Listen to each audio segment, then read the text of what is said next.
to say I commend you all for being here tonight, because this is a large crowd, despite what you may think. Usually, it's just me and one other person and two other, but this is a large crowd.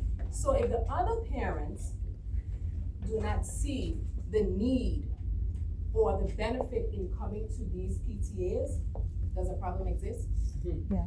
No, because they don't see it. But if you say one, you have to say two. Some of the parents have second jobs. They can't help it. They have to go to work. They have to put food on the table. They have to do all of these things. But guess what? They get 2 hours. Let's talk about that. Another thing, when you're talking about the government, I don't talk about the government because I work for the government. Okay. So when you're talking about the government, you have to say to yourself, do they see a problem?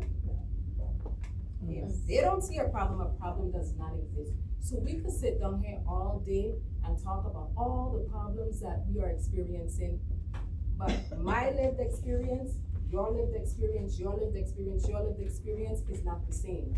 So what I see as problems, they're not problems to you. Some parents come into the school the way they come into the government school dress. Cheese and bread, just the way you walk in the government street, that's a pajama. Calm yourself, but do they see a problem? No. So does a problem exist? No. Not for them. Exactly, not for them. For us, there is a problem. So let's talk about emotional intelligence. Keep all that in mind. Dysregulated adults cannot regulate children.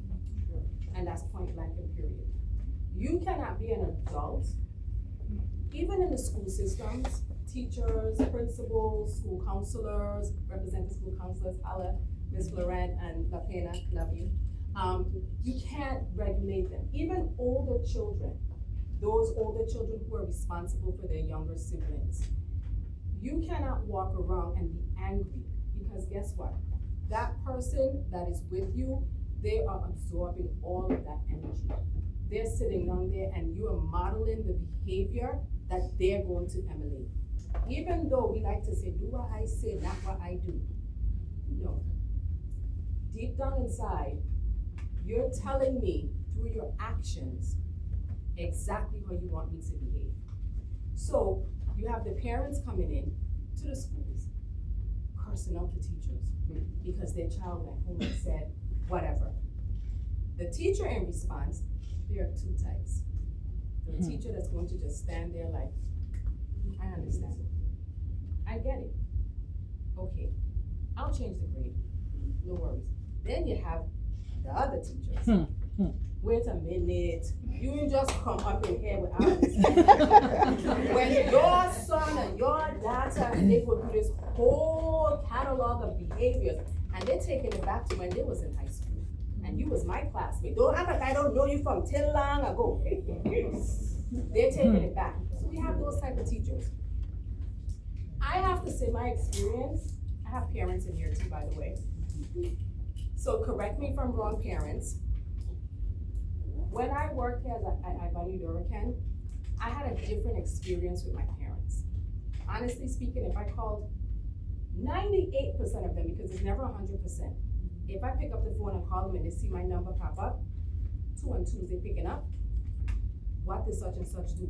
What do you need from me? It's all about relationship building. And it's not just with the administration. It's not just with the teachers. It's with the parents. It's with the students. If we don't build a rapport and start to model the behaviors that we want to see, everything is going to remain the same. So we have to expect better from ourselves in order to expect better from others. And that includes, again, not just your colleagues, it includes the students, it includes the people who are on the street, in the supermarket, anywhere. We all have things going on in our lives, all of us. It doesn't matter what it may be. What I may think is major, you may think is just foolishness, you minimize it. What I might think is just, come on now, that's petty, that's simple. You might think is something huge. I might think me going on vacation is like, oh my gosh, major, but I can't go anymore because look what happened to Jamaica. I can't go anymore. And you're looking at me like, listen, we ain't getting our food stamps, you know. You talking about going on vacation and we ain't getting our food stamps. That's major to you. But is it a concern to me? No. Because I don't get food stamps. So quite frankly, respectfully, I don't care if you're not getting any food stamps. But I should. You know why I should?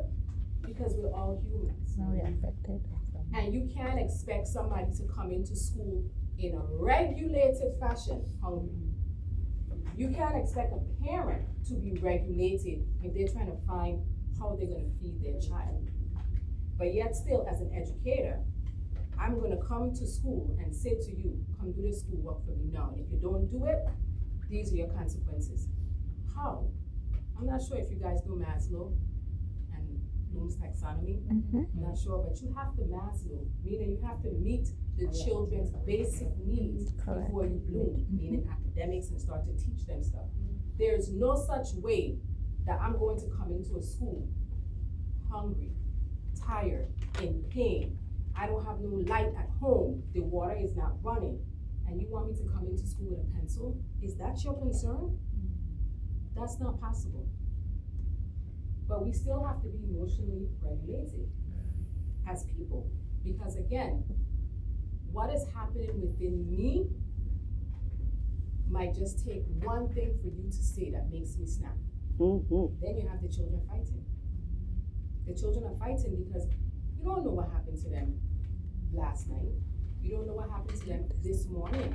You don't know what they're going to experience when they reach home or on their way home. So then you have their peers and their classmates and even the teachers, administrators. So many of us are not considering the challenges other people are going through. Children are losing their family members through death, different sicknesses, they're going to jail, they're moving away, whatever, they're losing family members. People are grieving. Many of us are still grieving from COVID. Many of us are grieving from the storms. Many of us are grieving from so many things.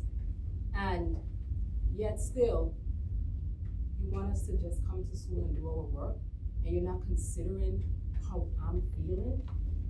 But the students themselves have to consider the teachers too, because they look at the teachers like you're the adult. But guess what? I'm an adult, and guess what I have too? I have feelings too. And a lot of times, the children don't seem to understand that. But how could they understand that when it's the same teacher that was not considering their feelings 5 minutes ago? Working here, school counseling, you have to schedule. I'm hearing you guys talking about those schedules. Y'all still messing with those schedules? Listen, y'all gonna be all right. This is, in a blink of an eye, your children will be out of the school. And all of these things that you're experiencing right now in the now is going to be something you can talk about later. Take advantage of the moment that you're in right now. It's stressful, I know, I get it. But embrace it. Be that role model for your child. Show them that if the teacher comes or calls or whatever the case may be, you're not just going by their word and you're going up there, marching up there to their teacher because I will tell she or he something.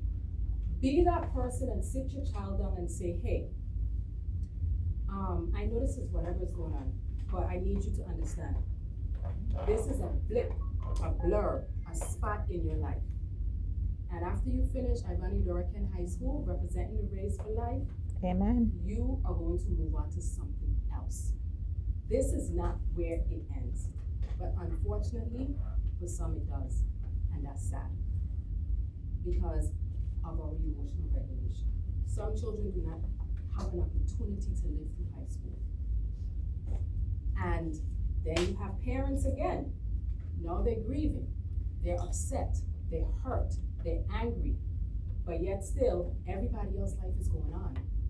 How does that make that person feel?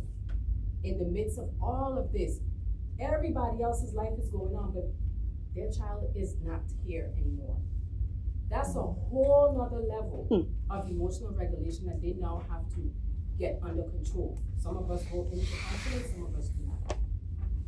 But we have to understand we are all going through something, each and every last one of us.